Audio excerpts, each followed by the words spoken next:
Have you ever wondered what's up with all the miracles in the Bible? No, but I am wondering what's up with you. Jesus Christy cakes, you are one chirpy mofo. Not sure why you would feel the need to be that, but I insist you stop. You are a humans, and humans are just the worst, and should act in a manner appropriate to that awfulness. No happiness allowed, or at least there won't be when I'm in charge. Is that legit? Is it more of a metaphor, or is it like a Greek myth?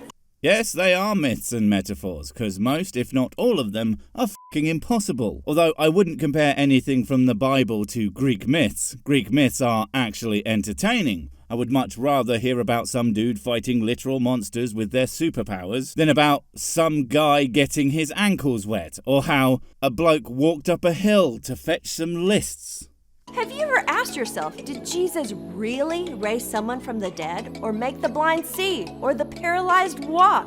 No, because, right, he didn't. Jesus' medical accomplishments are well known to be total frauds. I mean, he got his doctorate from www.fakedoctorate.com for a start, and these supposed accomplishments were actually just exaggerated. He didn't raise someone from the dead, he spooked him out of the hiccups. And curing blindness? That's easy to do for someone too stupid to open their eyes. And the paralysed walking, that guy was just f***ing lazy and was offered a gift to get him off his arse. Alright, it was me. I will do anything for a glass of whiskey.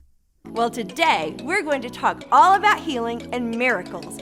Miracles and healing? Why would you talk about two completely unrelated topics? Miracles are a thing that doesn't real, and healing is what bodies do with or without medical intervention to help it along. You might as well be talking about unicorns and travelling by bus. Everyone knows that unicorns make terrible buses. You have to pull out all the meaty parts to make room for passengers, and then they just kind of stop working for some reason. Useless.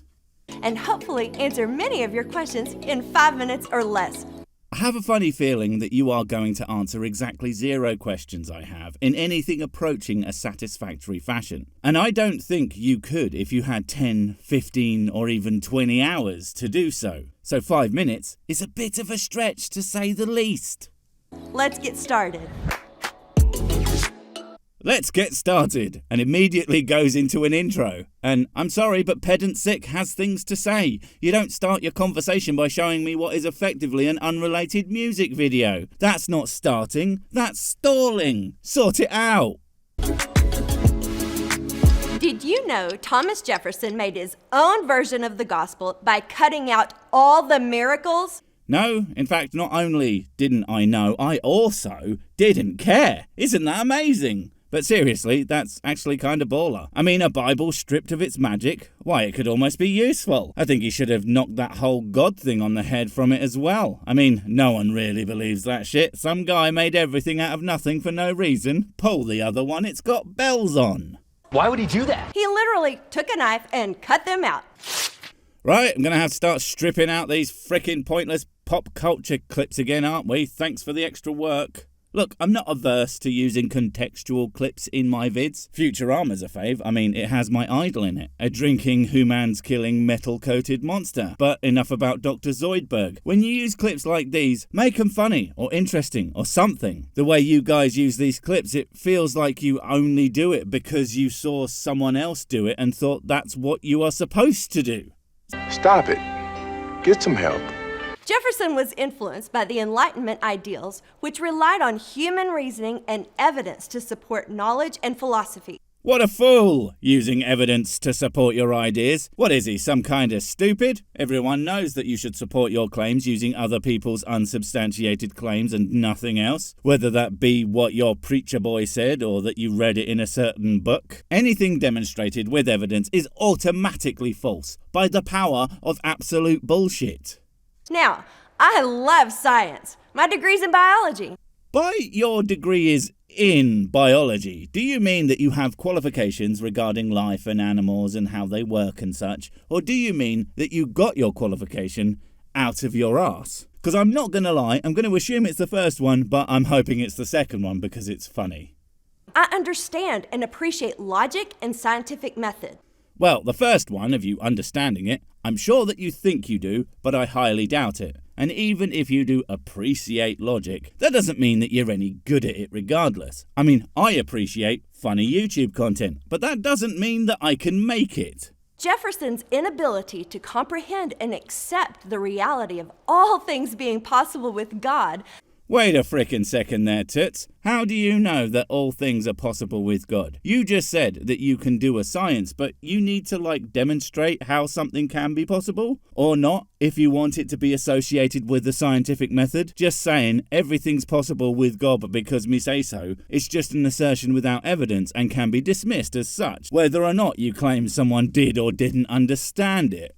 Led him to reason away the power of God because it was beyond his understanding. Or because it was all fanciful bullshit. I mean, you could say that everything is possible with God, and that means that you can claim whatever the hell you like without having to prove it under that idea. Although it does have some pesky giant problems, like, if that is so, then why does he always have to do convoluted bullshit to achieve his goals, if he can do literally anything? Either he can, or he can't. I'm gonna go with can't, because that tends to be with the whole domain of not reeling. But what if I told you that in actuality, miracles are the evidence of a living God? I would say, you're a freaking idiot. The evidence of your living God is a bunch of shit that didn't happen, or at least didn't happen for the reasons you claim at the very best, and have explanations far more grounded in reality. I mean, if we are going to play that game, then I'm just going to take the miracle of whiskey as proof that I am in fact the grand high god king of everything. Because all is possible with the power of the whiskies. And you just don't understand that factual reality of that, so you can shut the hell up. In early biblical scriptures, we read about Sarah, who was advanced in age and had not been able to get pregnant. Oh, fuck off. Some old lady getting pregnant is an example of an all-powerful God performing the impossible. Even though people of advanced age can get pregnant, it's unlikely, but it's not some magical thing. Also, it's an incredibly bad idea because of some pretty big risk factors involved. So thanks a lot, God. You just increased her risks of gestational diabetes, hypertension, and preeclampsia.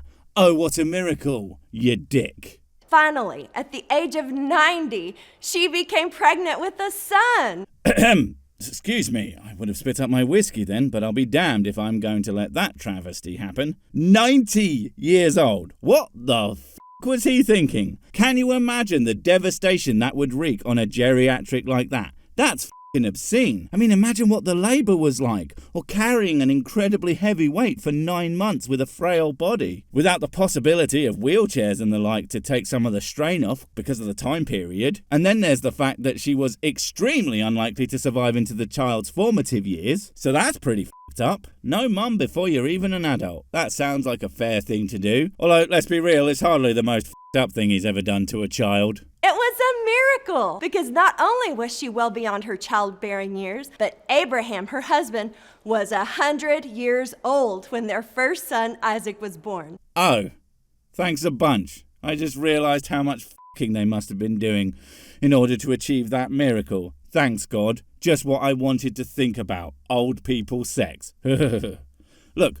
more power to him. I just don't want to think about it, and the associated creaking, dry slapping, and snapping noises. That goes against all we know about human physiology. So instead of saying, that sounds like it not only didn't happen, but likely couldn't, you're going to go with, well then it must have happened, and is proof for God. Remember folks, smart logical science girl who's not a total cretin we got here.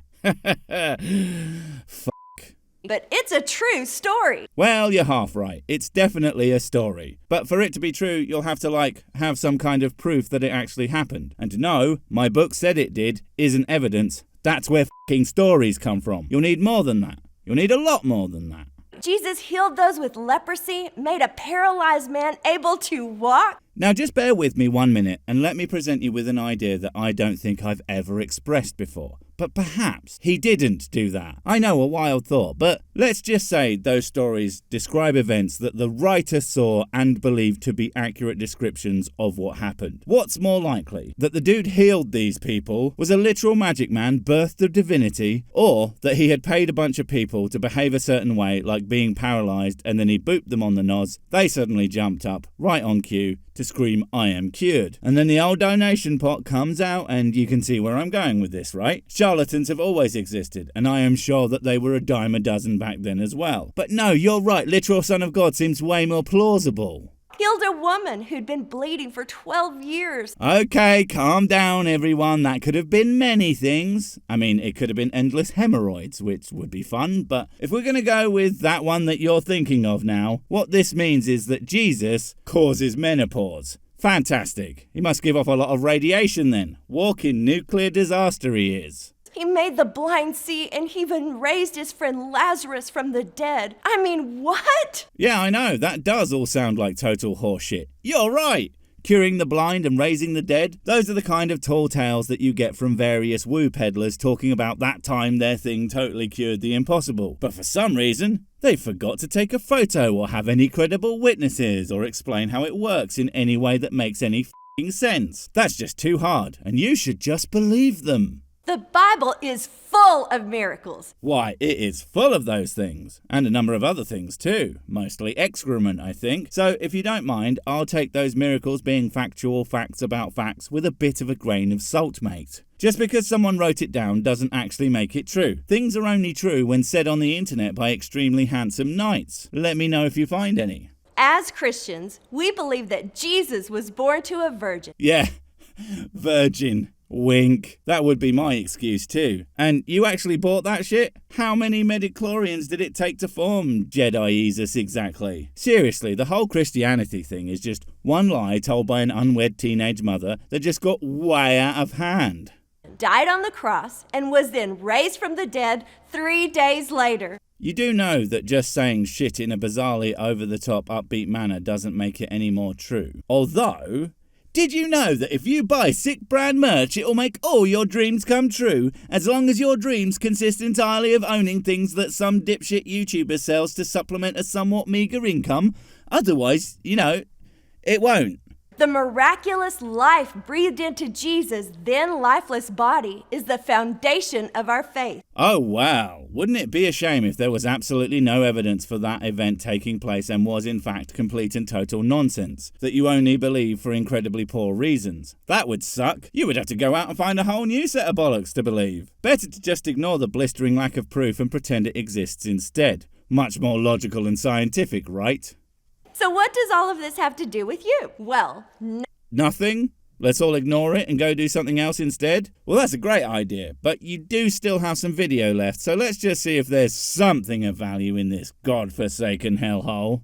Number 1, God's miracles are happening today. Okay, I cannot wait to find out what those are, and if they are anything less than God made 80-foot letters appear in the sky with an exact scientific explanation for the beginning of the universe and the cure for all cancers, somehow, and at the same time an endless rain made of whiskey and donuts falls across the globe, I'm probably going to have a better explanation for each of them than God did it. Have you ever heard a story of a doctor saying, I can't explain it, but you're completely fine? Oh, me, that's not a miracle. That's a single doctor that couldn't explain one thing. I would bet if you went to more than one and spent enough time doing the tests, you might be able to find out why, or that the original diagnosis you got for whatever was just fucking wrong. Not a miracle. Not even close. How about you show me a human growing back an arm or something else that's actually impossible, not this very likely bullshit to happen. Or perhaps a couple finds out that they're pregnant after being told they couldn't have children. It's God at work.